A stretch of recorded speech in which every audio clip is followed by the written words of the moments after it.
नमस्कार दोस्तों, स्वागत है आपका आपके अपने YouTube channel Lakshmi Narayan academy में। दोस्तों, आज हम बात करने वाले हैं पद के भेद के, जिसमें हम संज्ञा से अव्यय तक की जितनी भी चीज़ें होती हैं सबकी चर्चा करेंगे, जो कि मध्य प्रदेश सब इंस्पेक्टर की जो परीक्षा होती है उसकी पॉइंट ऑफ व्यू से काफ़ी महत्वपूर्ण है। तो चलिए दोस्तों शुरू करते हैं। जब शब्द स्वतंत्र रूप से प्रयुक्त होता है और वाक्य के बाहर होता है तो यह शब्द होता है, किंतु जब शब्द वाक्य के अंग के रूप में प्रयुक्त होता है तो उसे पद कहा जाता है। देखिए, जैसे कि राम बाजार जाता है, ये पूरा एक वाक्य है और इसमें जो शब्द प्रयोग किए गए हैं वो क्या है, वो है पद। जैसे कि राम है, ये भी क्या है, एक पद है। उपर्युक्त उदाहरण में राम एक पद है एवं संपूर्ण कथन एक वाक्य। जैसा कि मैंने बताया कि संपूर्ण जो है वो एक सेंटेंस है, एक वाक्य है, लेकिन जो अलग अलग शब्द इस्तेमाल हमने किए हैं वो क्या होंगे, वो होंगे पद। अब हम देखते हैं पद के भेद।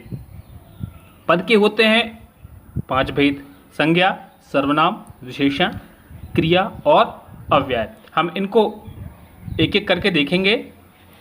सबसे पहले बात करते हैं संज्ञा की।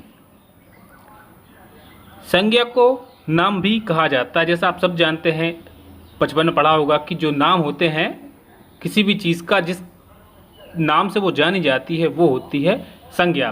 किसी प्राणी, वस्तु, स्थान, भाव आदि का नाम ही उसकी संज्ञा कही जाती है। मतलब जो नाम होता है किसी भी चीज़ का वो कहलाएगी संज्ञा। अब दोस्तों हम देखते हैं संज्ञा के प्रकार। तो व्युत्पत्ति के आधार पर संज्ञा 3 प्रकार की होती है। ध्यान रखिए, किसके आधार पर, व्युत्पत्ति के आधार पर। पहला है रूढ़, यौगिक और योग रूढ़। तो दोस्तों देखिए, रूढ़ जो होता है इसके जब खंड किए जाते हैं, टुकड़े किए जाते हैं, तो उनका कोई अर्थ शेष नहीं रह जाता। और यौगिक वे होते हैं जो 2 शब्दों की योग से बने होते हैं और इनको पृथक करने पर दोनों का अलग अलग अर्थ निकलता है। और योग रूढ़ का मतलब वो होता है कि शब्द लिखा होगा पर वो शब्द जो है वो किसी तीसरी शब्द अर्थ की ओर इशारा करता है, वो होता है योग रूढ़। जैसे कि मैंने उदाहरण लेके रखा है कृष्ण और यमुना। अब इनको तोड़ने की कोशिश करेंगे तो मीनिंगलेस बात निकल के आएगी। और यहाँ यौगिक में देखेंगे तो पन घट है, यहाँ पन और घट दोनों अलग अलग चीज़ हो जाएंगी। ऐसे पाठशाला में भी पाठ अलग चीज़ हो जाएगी और शाला अलग चीज़ हो जाएगी, दोनों के अर्थ निकलेंगे। और योग रूढ़ में देखेंगे तो जलज लिखा हुआ है, जो कि दिखा रहा है कि जलज का अर्थ है पानी में उत्पन्न हुआ। मतलब क्या है, इसका मतलब है कि कमल। योग रूढ़ तीसरे शब्द की ओर इशारा करता है। अब हम बात करते हैं अर्थ की दृष्टि से संज्ञा 5 प्रकार की होती, ये भी आप सभी ने पढ़ी होगी, फिर भी हम एक एक को देख लेते हैं।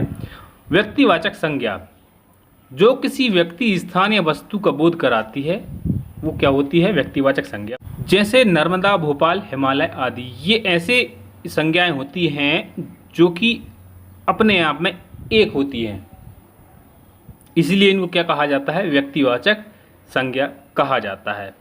इसमें किसी व्यक्ति का नाम, किसी नदी का नाम, किसी शहर का नाम इत्यादि आ सकता है। अगला है जातिवाचक संज्ञा।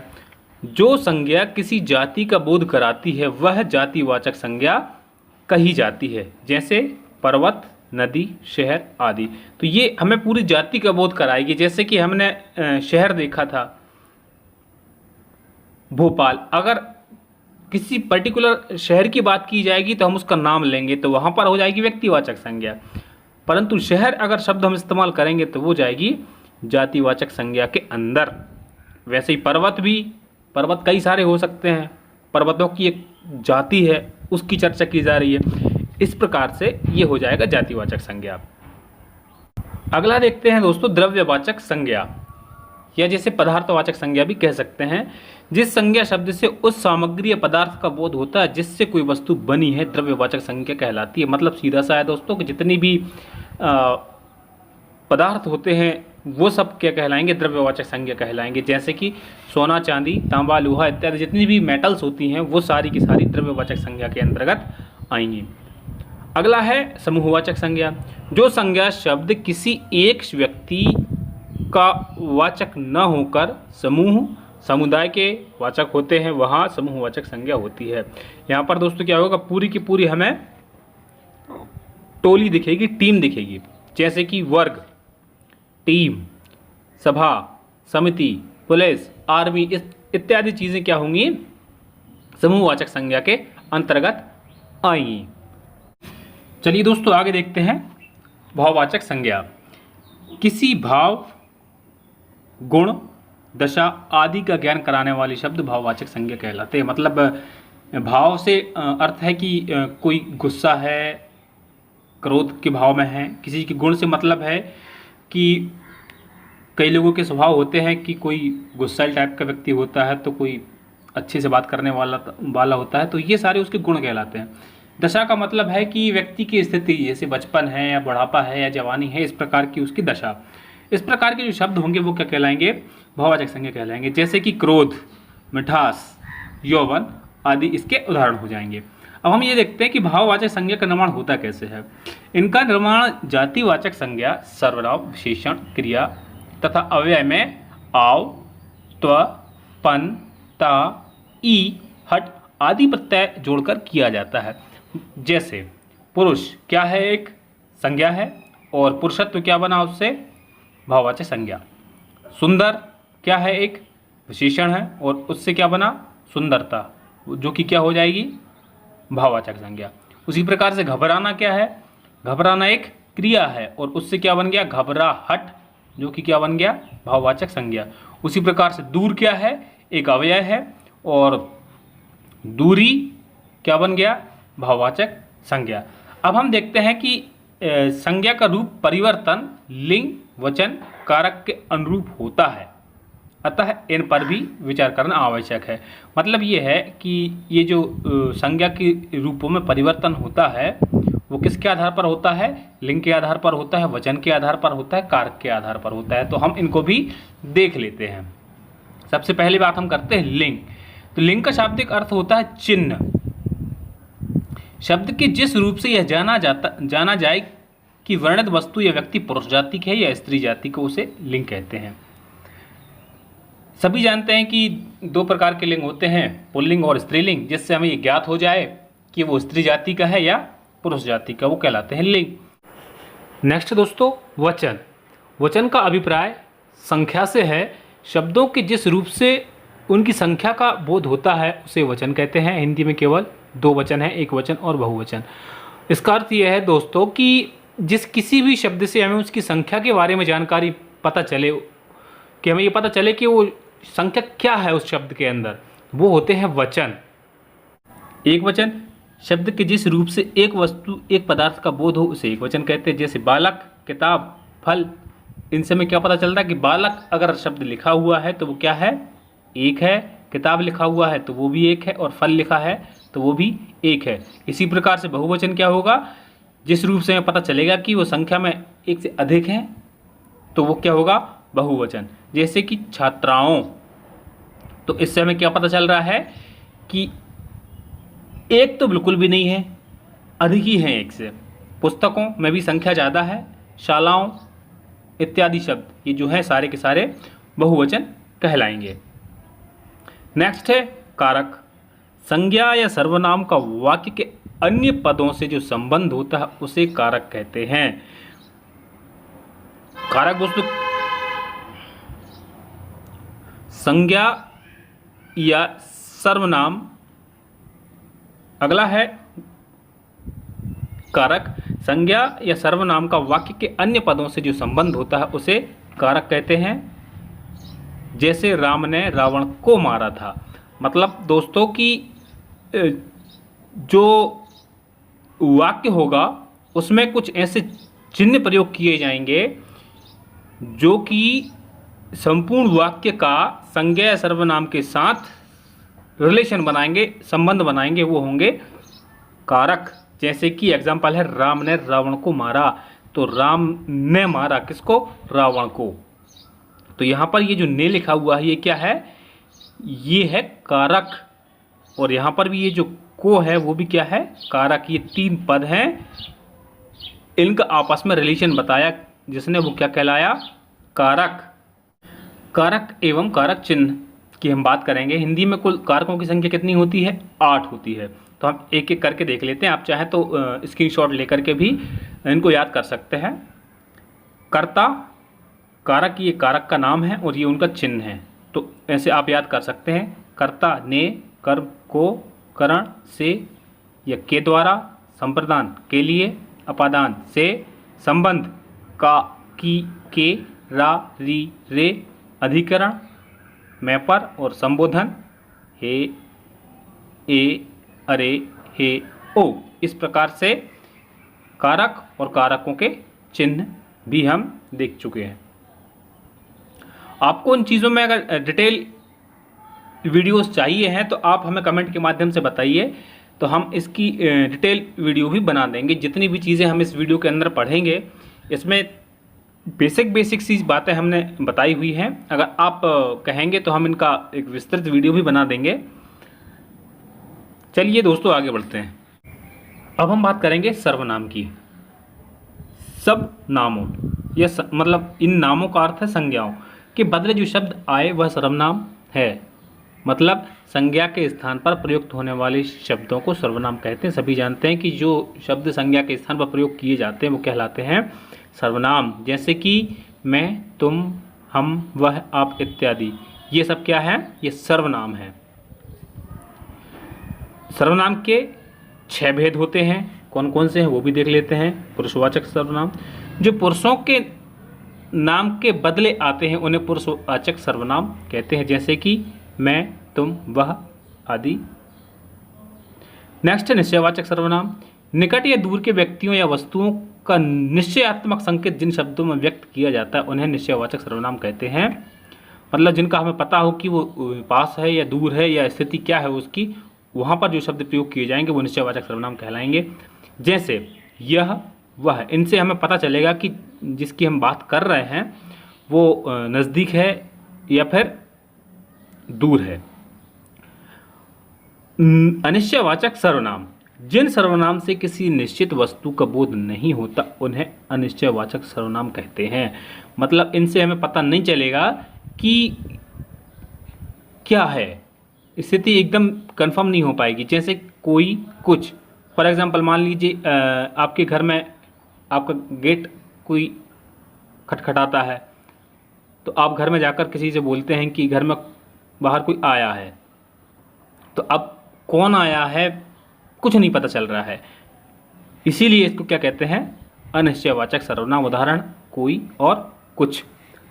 संबंधवाचक सर्वनाम, जिस सर्वनाम से किसी दूसरे सर्वनाम से संबंध स्थापित किया जाए उसे संबंधवाचक सर्वनाम कहते हैं। मतलब सर्वनाम का सर्वनाम से संबंध बताएंगे, वो होगा संबंधवाचक सर्वनाम। जैसे जो, सो, जैसा, वैसा। जैसे कि मान लीजिए जो पढ़ेगा सो पास होगा। इस प्रकार के जो सर्वनाम से सर्वनाम के बीच संबंध बताने का काम करते हैं वो कहलाते हैं संबंधवाचक सर्वनाम। नेक्स्ट है प्रश्नवाचक सर्वनाम। प्रश्न करने के लिए प्रयुक्त होने वाले सर्वनाम शब्दों को प्रश्नवाचक सर्वनाम कहा जाता है। जैसे कौन, क्या, कब। जितने भी शब्द होते हैं जिनसे हम किसी से प्रश्न करते हैं वो सारे शब्द क्या कहलाएंगे, प्रश्नवाचक सर्वनाम कहलाएंगे।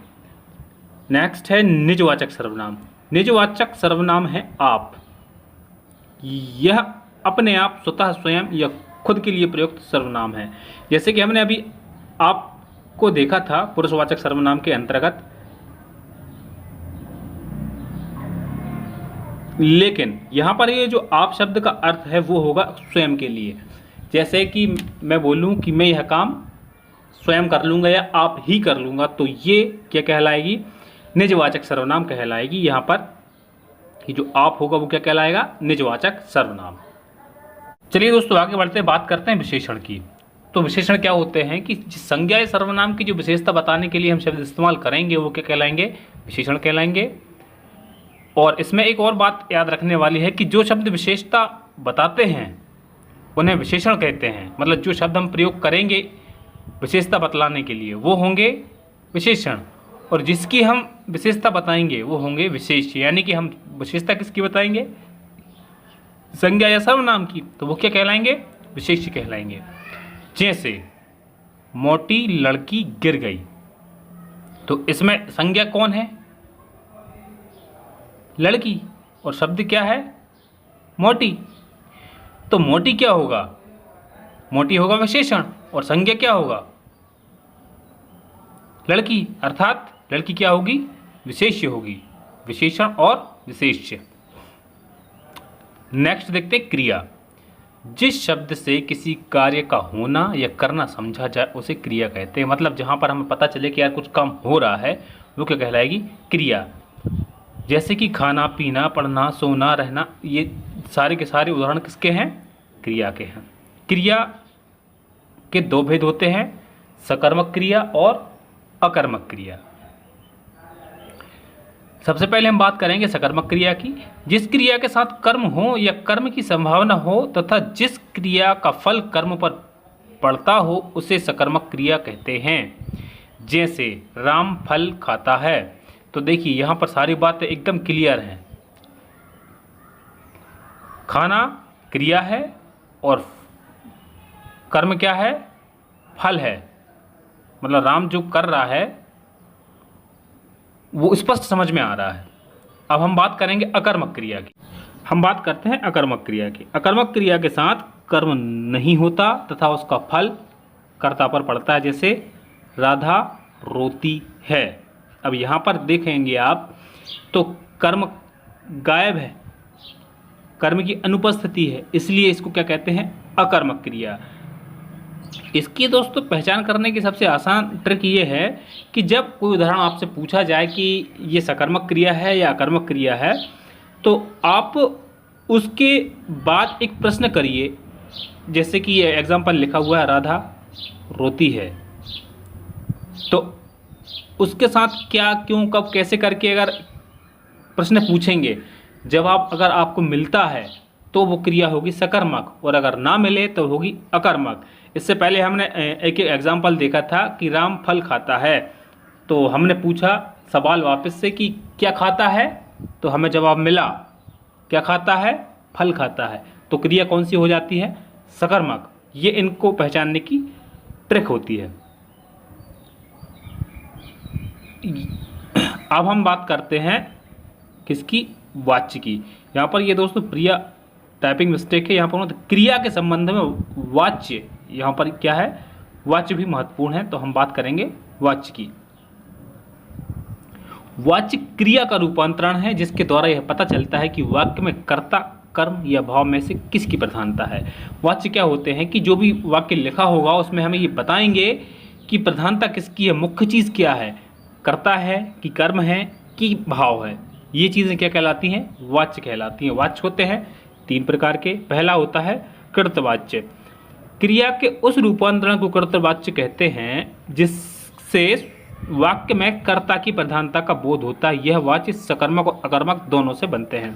मतलब सकर्मक अकर्मक दोनों क्रियाओं से कृतवाच्य बनते हैं। जैसे कि राजू ने दूध पिया, तो इसमें देखिए कि वाक्य में प्रधान कौन है? कर्ता है, इसलिए ये कौन सा है? कृतवाच्य है। नेक्स्ट है कर्मवाच्य। इसमें प्रधानता किसकी होगी? कर्म की होगी।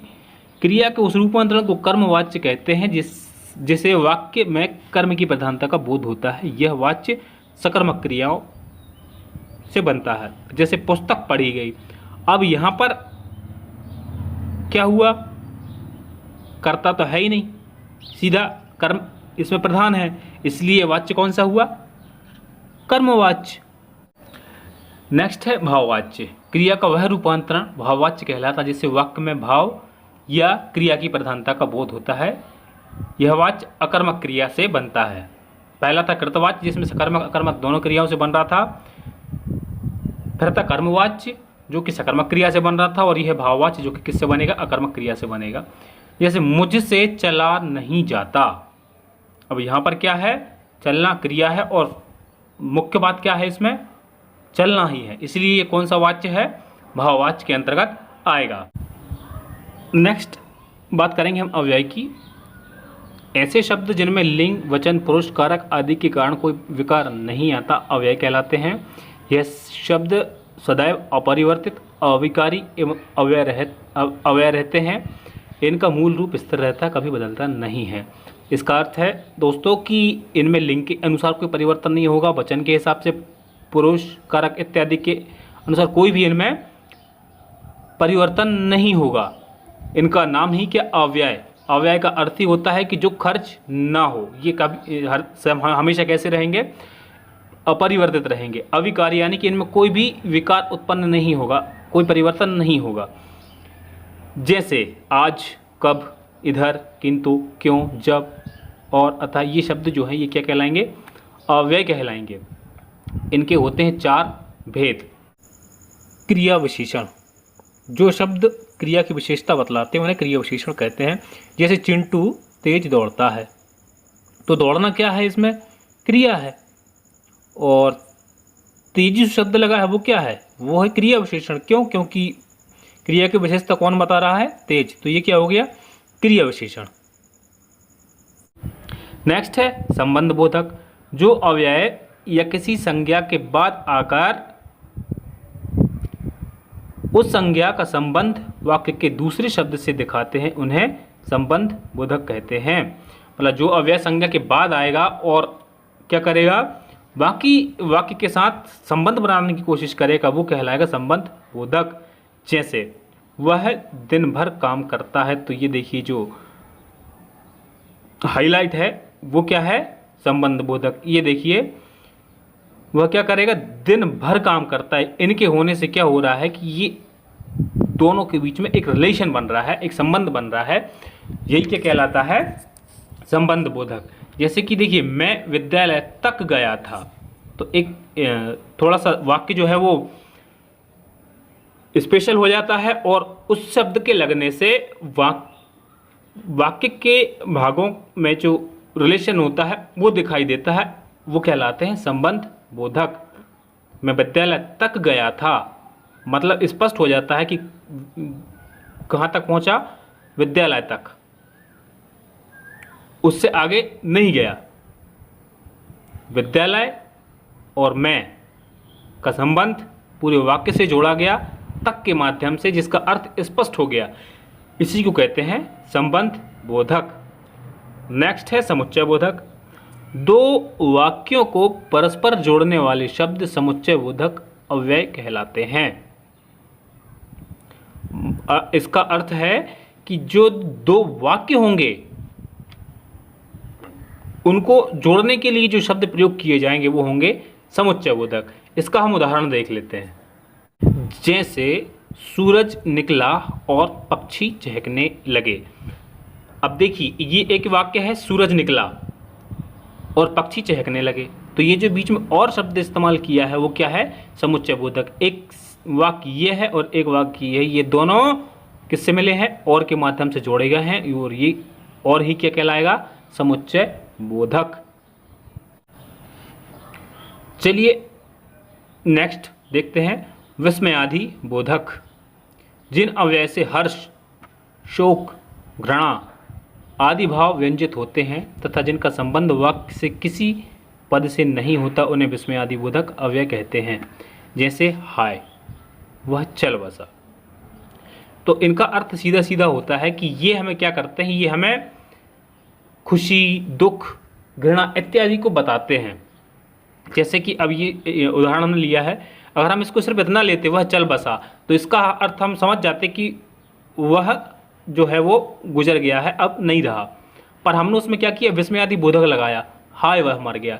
तो इससे हमें पता चल गया कि जिसने भी ये बात कही है उसको क्या है, उसको दुख है इस बात का। और इसकी पहचान की सीधी सी बात है कि ये जो चिन्ह लगा हुआ है ये इसको विस्मयादि बोधक बोलते। जहाँ कहीं भी ये लगा हो उसका अर्थ होता है कि उसके अंदर या तो हर्ष होगा या शोक होगा या घृणा इत्यादि में से कुछ न कुछ भाव स्पष्ट रूप से हमें दिखाई देगा। तो अंत में हम बात करते हैं निपात की। मूलतः निपात का प्रयोग अव्यय के लिए होता है, लेकिन ये शुद्ध अव्यय नहीं होते।